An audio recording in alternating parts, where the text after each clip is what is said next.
नमस्कार दोस्तों, मैं Ajit Kumar Singh excellent IAS academy की ओर से आप सबका करेंट अफेयर्स के आज के क्लास में हम स्वागत करते हैं। आज का हमारा क्लास नीति आयोग के द्वारा जारी किए गए मल्टी डायमेंशनल पॉवर्टी इंडेक्स के ऊपर केंद्रित है, जिसके अंतर्गत यह बतलाया गया है कि हाल के दशक में विगत 9 वर्षों में भारत ने गरीबी पर नियंत्रण रखने में बहुत महत्वपूर्ण सफलता प्राप्त की है। यह रिपोर्ट नीति आयोग के द्वारा 15 जनवरी 2024 को जारी किया गया है। इसके पहले कि इस रिपोर्ट के विस्तार में हम जाएं, हम नीति आयोग पर संक्षिप्त चर्चा करना चाहते हैं। नीति आयोग एक बहुत महत्वपूर्ण नीति निर्मात्री संस्था है, जो कि एक विशेषज्ञ एक्सपर्ट बॉडी के रूप में भारत के थिंक टैंक और टीम इंडिया के नाम से भी जानी जाती है। इसकी स्थापना 1 जनवरी 2015 को योजना आयोग के स्थान पर की गई। देश में एलपीजी अर्थात उदारीकरण, निजीकरण और भूमंडलीकरण की प्रक्रिया के प्रारंभ होने के बाद योजना आयोग की प्रासंगिकता समाप्त हो गई थी। अतः उसको समाप्त करके बदले हुए आर्थिक परिवेश के और वैश्विक परिदृश्य के अनुसार कहीं अधिक उपयोगी और प्रासंगिक संस्था के रूप में नीति आयोग की स्थापना की गई। नीति आयोग के अध्यक्ष योजना आयोग की तरह पदेन अध्यक्ष के रूप में स्वयं प्रधानमंत्री ही होते हैं, लेकिन योजना आयोग और नीति आयोग में बहुत महत्वपूर्ण अंतर ये है कि योजना आयोग का अत्यधिक राजनीतिकरण कर दिया गया था और वह एक पावर सेंटर के रूप में स्थापित हो गया था और प्लानिंग फ्रॉम टॉप के रूप में ऊपर से नियोजन अर्थात योजना बनाने की प्रक्रिया ऊपर से थोपी गई प्रक्रिया के रूप में उसकी होती थी, जिसकी वजह से यथार्थवादी योजनाएं योजना आयोग नहीं बना पा रहा था और इसके साथ साथ उसमें हमारे परिसंघीय ढांचे के अनुकूल भी योजना आयोग नहीं था, क्योंकि उसमें राज्यों का प्रतिनिधित्व भी नहीं था। इन सब कमियों को नीति आयोग के अंतर्गत दूर करने की कोशिश की गई है, क्योंकि नीति आयोग वास्तव में एक विशेषज्ञ संस्था के रूप में, एक थिंक टैंक के रूप में कार्य करता है। यह पावर सेंटर के रूप में नहीं है। दूसरी बात ये कि यह भारत के फेडरल स्ट्रक्चर या परिसंघीय ढांचे के भी अनुरूप है। भारत के परिसंघीय ढांचे के अनुरूप है। वो कैसे? क्योंकि जहां योजना आयोग में राज्यों को किसी भी रूप में शामिल नहीं किया गया था, उसके लिए अलग से एक संस्था नेशनल डेवलपमेंट काउंसिल को बनाया गया था, वहीं नीति आयोग के इंटरनल स्ट्रक्चर के अंतर्गत ही एक संस्था गवर्निंग काउंसिल या शासी परिषद की व्यवस्था की गई है और उस संस्था में सभी राज्यों के मुख्यमंत्रियों को और संघ शासित क्षेत्रों के प्रशासकों को भी प्रतिनिधित्व प्रदान किया गया है। इसलिए यह वास्तव में टीम इंडिया के रूप में काम करने वाली संस्था है, हमारे परिसंघीय ढांचे के अनुरूप है। योजना आयोग के विरुद्ध राज्यों की जो शिकायतें हमेशा बनी रहती थीं, उन शिकायतों को नीति आयोग के माध्यम से दूर करने की कोशिश की गई है। इसलिए नीति आयोग के द्वारा जारी की गई जो भी रिपोर्ट होती है, उसकी अपनी एक विश्वसनीयता होती है और उसकी अपनी एक सार्थकता होती है। और विगत लगभग 9 वर्षों में नीति आयोग ने सफलतापूर्वक कार्य किया है। तो हाल ही में नीति आयोग ने अपनी यह रिपोर्ट जारी की, जिसके अंतर्गत यह बतलाया गया कि बहुआयामी गरीबी को कम करने में भारत ने विगत 9 वर्षों में बहुत अधिक सफलता प्राप्त की है। अब बहुआयामी गरीबी, सबसे पहले तो हमें ये जानना होगा कि मल्टी डायमेंशनल पॉवर्टी क्या होती है और इसका मापन किन आधारों पर किया जाता है। तो योजना आयोग जो गरीबी का निर्धारण करता था, पॉवर्टी लाइन डिसाइड करता था, उसके अंतर्गत मुख्य रूप से खाद्यान्न के रूप में प्रति व्यक्ति प्रतिदिन कैलोरी की उपलब्धता को आधार बनाया गया। आगे चल करके तेंदुलकर फार्मूला आया और फिर रंगराजन फार्मूला आया, जिसमें कुछ अन्य आयामों को भी जोड़ा गया और केवल एक आधार पर नहीं बल्कि कई आधारों पर गरीबी रेखा का मापन प्रारंभ किया गया। उसी आधार को नीति आयोग अपनाता है। हम कह सकते हैं कि गरीबी के मापन का अपेक्षाकृत अधिक यथार्थवादी तरीका है मल्टी डायमेंशनल पॉवर्टी इंडेक्स, बहुआयामी गरीबी सूचकांक। और इसके अंतर्गत गरीबी को, निर्धनता को मापने के 3 आधार या 3 क्राइटेरिया तय किए गए हैं। पहला जो आधार है वह है स्वास्थ्य, हेल्थ। दूसरा आधार है शिक्षा, एजुकेशन। और तीसरा आधार है स्टैंडर्ड ऑफ लिविंग या जीवन स्तर। अर्थात ये तीनों ही चीजें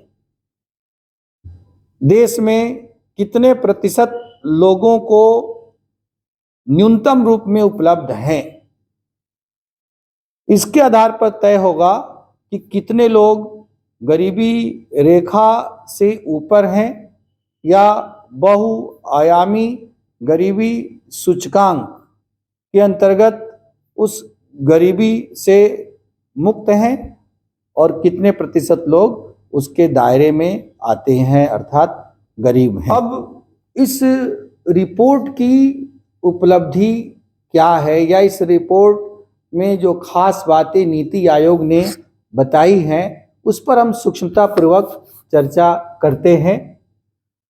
पहली बात कि यह रिपोर्ट वैसे तो जो उसका पेपर है उस पेपर में वर्ष 2005-06 से चर्चा की गई है, लेकिन मुख्य ध्यान केंद्रित किया गया है विगत 9 वर्षों पर, वर्ष 2013-14 से वर्ष 2022-23 की अवधि के संबंध में विशेष रूप से यह रिपोर्ट है, इसकी फाइंडिंग्स हैं, जिसमें ये बतलाया गया है कि इन 9 वर्षों में 13-14 से लेकर के वर्ष 2022-23 के बीच की 9 वर्षों की अवधि में हमारे यहाँ गरीबी में उल्लेखनीय कमी आई है, गिरावट आई है और वह 29.17%, तो लगभग 30% की कमी आई है विगत 9 वर्षों में,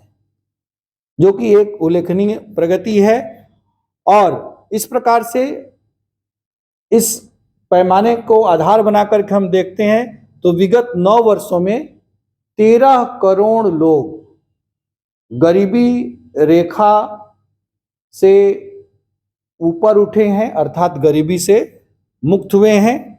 सबसे उल्लेखनीय बात ये रही कि न केवल काफ़ी अधिक संख्या में लोग गरीबी से मुक्त हुए हैं, बल्कि इससे भी उल्लेखनीय बात ये है कि गरीबी से मुक्ति पाने की ये जो गति है वह गति भी पहले से कहीं अधिक तेज हुई है, क्योंकि जहां पर वर्ष 2005-06 में वार्षिक आधार पर लगभग 6 से 7% लोग गरीबी रेखा से ऊपर उठ पाते थे, वहां पर वर्ष 2020-21 में जो हमारी वार्षिक दर थी गरीबी से मुक्त होने की वो 10.66%, 10.66% तक पहुंच चुकी है। इससे ये संकेत मिलता है कि आने वाले समय में जो लोग भी गरीब अभी भी रह गए हैं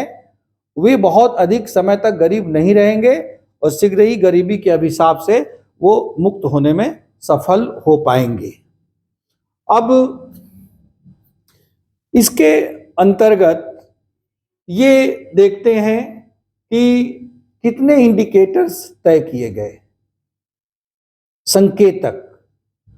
तो इसके अंतर्गत कुल 12 संकेतक तय किए गए थे और इन 12 संकेतकों पर यह देखा गया कि पहले से वर्तमान समय में अपेक्षाकृत अधिक प्रगति हुई है और स्थिति में सुधार हुआ है। और ये इसके आधार पर ये उम्मीद जगी है कि जो नीति आयोग के द्वारा पहले से ही सस्टेन्ड डेवलपमेंट गोल या एसडीजी सतत विकास लक्ष्य निर्धारित किया गया था और उसके लिए जो समय सीमा निर्धारित की गई थी वर्ष 2030 की, तो उम्मीद ये बनी है कि जिस तीव्र गति से हम गरीबी पर विजय प्राप्त कर रहे हैं, वर्ष 2030 के पहले ही जो लक्ष्य था इसके अंतर्गत कि वर्ष 2030 तक हम जो है अपने यहाँ गरीबी को पहले से और जो सतत विकास लक्ष्य हैं उनको कम से कम काफ़ी सीमा तक प्राप्त कर लेंगे। उस सतत विकास लक्ष्य को अब हम पहले से कहीं तीव्र गति से प्राप्त कर रहे हैं और सतत विकास के जो लक्ष्य होंगे उनको हम 2030 तक उसका आधा हासिल कर लेंगे। तो ये अपने आप में बहुत उल्लेखनीय बात इस रिपोर्ट के अंतर्गत दिखाई पड़ती है। अब ये सफलता हमें कैसे प्राप्त हुई, तो नीति आयोग ने ये बतलाया है कि जो गरीबी पर नियंत्रण रखने में हमें सफलता प्राप्त हुई है उसके लिए काफ़ी अधिक श्रेय केंद्र सरकार को जाता है। केंद्र सरकार की द्वारा जो प्रतिबद्धता दिखलाई गई है गरीबों के कल्याण के लिए और जो सरकार की योजनाएं हैं उनको पूरी तरह से कार्यान्वित करने के लिए, उसका ही ये परिणाम है कि इतनी तीव्र गिरावट निर्धनता अनुपात में आई है।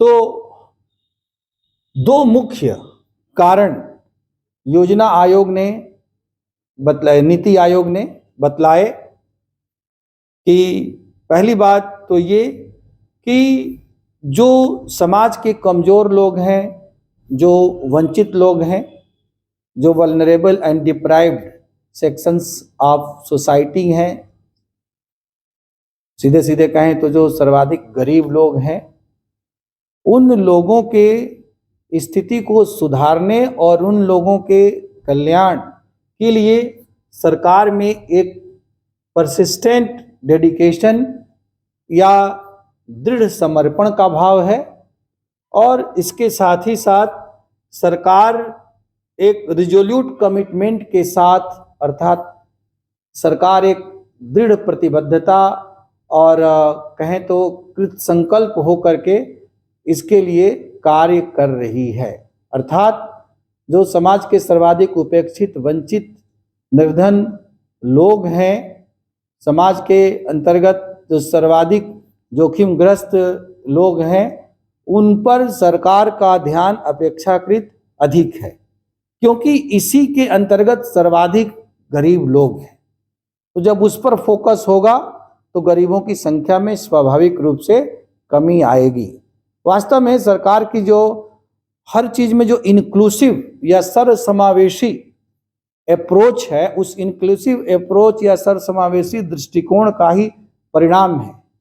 पहले क्या होता था कि पहले बदलाव तो आता था लेकिन उस बदलाव का जो लाभ है वह समाज के हाशिए पर स्थित लोगों तक पूरी तरह से पहुंच नहीं पाता था।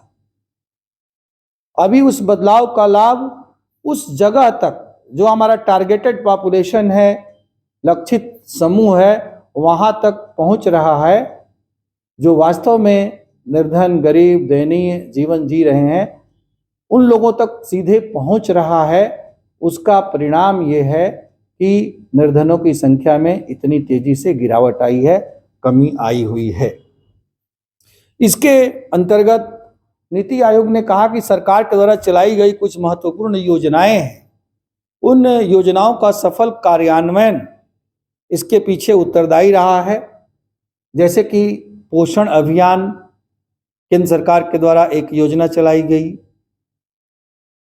इसी तरह से हेल्थ केयर फैसिलिटीज, जो आयुष्मान भारत योजना के माध्यम से सभी को स्वास्थ्य बीमा उपलब्ध कराया गया है और उसके माध्यम से गरीब व्यक्ति को भी 5 लाख रुपए तक का बीमा कवर स्वास्थ्य चिकित्सा के लिए प्रदान किया गया है वह। और इसके साथ साथ जो हमारी लक्षित सार्वजनिक वितरण प्रणाली है, टारगेटेड पब्लिक डिस्ट्रीब्यूशन सिस्टम, जिसके माध्यम से एक एक भूखे व्यक्ति को खाद्यान्न उपलब्ध करवाया जा रहा है, उनको लक्षित करके। और इन सब में जो हमारा नेशनल फूड सिक्योरिटी एक्ट है, राष्ट्रीय खाद्य सुरक्षा अधिनियम, जो कि पिछली सरकार के अंतर्गत ही निर्मित कर दिया गया था, मनमोहन सिंह गवर्नमेंट यूपीए 2 के अंतर्गत, उसके माध्यम से एक कानूनी प्रतिबद्धता स्थापित हुई है कि सभी को खाद्य सुरक्षा उपलब्ध कराना सरकार की कानूनी जिम्मेदारी है, सरकार की एक प्रकार से एक जवाबदेही है। इसलिए सरकारें इसके प्रति कानूनी रूप से उत्तरदायी हैं। और इसके साथ साथ जो इसी से जुड़ी हुई एक कड़ी के रूप में हम कह सकते हैं, जो कोरोना के समय से विशेष रूप से शुरू किया गया और अभी भी चल रहा है, और सरकार ने अगले 5 साल के लिए इसे बढ़ा दिया है, वह योजना है प्रधानमंत्री गरीब कल्याण अन्न योजना। इसके माध्यम से गरीबों को खाद्यान्न, एक तरह से निःशुल्क खाद्यान्न उपलब्ध कराया जा रहा है। लगभग 80 करोड़ से भी अधिक जनसंख्या, मतलब हमारी 2/3 जनसंख्या को इसके माध्यम से खाद्यान्न उपलब्ध कराए जा रहे हैं। तो ये सारे कारण रहे हैं, फैक्टर रहे हैं कि गरीबी रेखा में इतने तीव्र गति से गिरावट दर्ज की जा रही है, और ये हमारे लिए बहुत हर्ष का विषय है। अब हम ये देखते हैं कि नीति आयोग ने जहां पर सबसे अधिक जिन राज्यों में थे, उनकी उपलब्धियों के बारे में इस संबंध में क्या कहा है।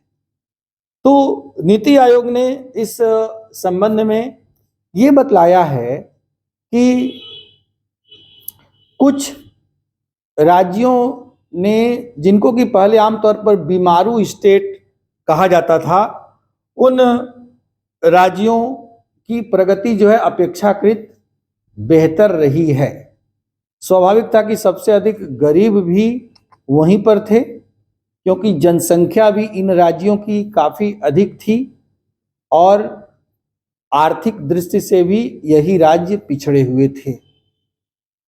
इसलिए जब देश के निर्धनता अनुपात में कमी आएगी, पॉवर्टी रेशियो में गिरावट आएगी, तो उसके अंतर्गत उन राज्यों की उपलब्धियां ही ज़्यादा होंगी जिन राज्यों में गरीबों की संख्या अधिक होगी। इस दृष्टि से सर्वाधिक उपलब्धि उत्तर प्रदेश ने हासिल की है, और इन 9 वर्षों में, मतलब वर्ष 2013-14 से लेकर के वर्ष 2022-23 के बीच उत्तर प्रदेश में कुल 5.94 करोड़ लोग गरीबी रेखा से या गरीबी के अभिशाप से मुक्त हुए हैं, गरीबी रेखा को पार करके उससे ऊपर उठ चुके हैं। इसी प्रकार से बिहार ने भी उल्लेखनीय प्रगति हासिल की इन 9 वर्षों में, और वहाँ पर भी कुल 3.77 करोड़ लोग जो है इस बहुआयामी गरीबी के अभिशाप से मुक्त होने में सफल हुए हैं। इसके बाद जो है तीसरे नंबर पर मध्य प्रदेश है। वहाँ पर भी 2.30 करोड़ लोग गरीबी से मुक्त होने में सफल हुए हैं, और चौथे स्थान पर राजस्थान, जहाँ पर कि 1.87 करोड़ लोग गरीबी से मुक्त होने में सफल हुए। ये 4 राज्य उत्तर प्रदेश, बिहार, मध्य प्रदेश और राजस्थान, यहाँ पर गरीबी में तीव्र गति से गिरावट आई है और लोगों की स्थिति में तेजी से सुधार हुआ है। जितने भी सुधार या बेहतर जीवन स्थिति के मापक संकेतक हैं, उन सभी 12 संकेतकों पर इन राज्यों के लोगों का जीवन पहले की तुलना में बेहतर हुआ है। तो नीति आयोग की ये रिपोर्ट ओवरऑल क्या बतलाती है? तो नीति आयोग की रिपोर्ट बतलाती है कि हमारी जो अर्थनीति है और विशेष रूप से हमारा जो वेलफेयर इकोनॉमिक्स है, जो कल्याणकारी अर्थव्यवस्था है, वह पूरी तरह से सही रास्ते पर चल रही है, पटरी पर चल रही है। और प्रधानमंत्री श्री नरेंद्र मोदी अक्सर जो अपने भाषणों में कहते हैं कि सबका साथ, सबका विकास और सबका विश्वास। तो नीति आयोग की इस रिपोर्ट से ये पता चलता है कि वास्तव में जैसा उनके आलोचक कहते हैं कि ये जुमला है, नीति आयोग ने इस बात को सिद्ध किया है कि ये जुमला नहीं है। वास्तव में यह सरकार इस लक्ष्य को व्यवहारिक स्तर पर, धरातल पर हासिल करने में सफल हुई है, क्योंकि समाज का सबसे शोषित, पीड़ित, वंचित वर्ग जो क्षुधा से ग्रस्त है, जिसके सिर पर छप्पर नहीं है, ऐसे लोगों पर ध्यान केंद्रित करके ये सरकार आगे बढ़ रही है। सरकार को पता है कि चाहे हम दुनिया के पैमाने पर कितने भी अंबानी और अडानी जैसे लोगों को क्यों न बना दें, लेकिन यदि भारत के दूर दराज के गांव गिराव में लोग भूखे सोने के लिए विवश होंगे, तब तक भारत सही मायनों में एक विकसित भारत नहीं बन पाएगा। यदि आने वाले समय में हमें भारत को सही मायनों में विकसित भारत बनाना है, तो पहले हर व्यक्ति को गरीबी के अभिशाप से मुक्ति दिलानी होगी। हर्ष का विषय है कि नीति आयोग की इस रिपोर्ट से ये पता चलता है कि हम सही रास्ते पर चल रहे हैं, और हो सकता है कि बहुत जल्दी ही हम गरीबी से पूरी तरह से मुक्ति प्राप्त करने में सफल हो जाएं। आशा है आपको ये व्याख्यान अच्छा और उपयोगी प्रतीत हुआ होगा। आपसे आग्रह है कि आप हमारे इस चैनल को अधिक से अधिक सब्सक्राइब करें, लाइक करें और इसके लेक्चर्स को शेयर करें। बहुत बहुत धन्यवाद।